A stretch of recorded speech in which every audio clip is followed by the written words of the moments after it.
कान्हा मामा सोबत कुठं निघाला तर 2 दिवस मामाला सुट्टी होती, तर तो बोलला मी येतो तुम्हाला भेटायला म्हणून. तर सकाळी सकाळीच मामा हजीर झाला होता.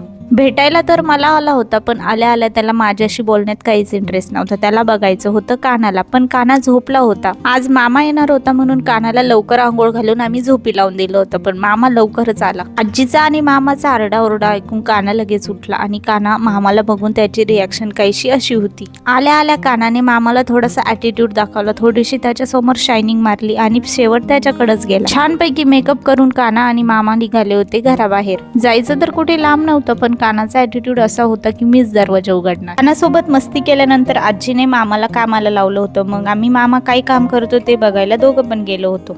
मामा काय काम करतो हे बघण्यात आम्हाला जराही इंटरेस्ट नव्हता, पण तो काम व्यवस्थित करतो की नाही हे आम्हाला बघायचं होतं. एवढ्या दिवसानंतर कान्हा आणि माऊली भेटलाय, तरीही कान्हाने माऊलीला ओळखलं, त्याच्याकडे गेला आणि रडला पण नाही. मस्त दोघांनी मस्ती केली. चला तर भेटूया नेक्स्ट व्लॉग मध्ये. बाय.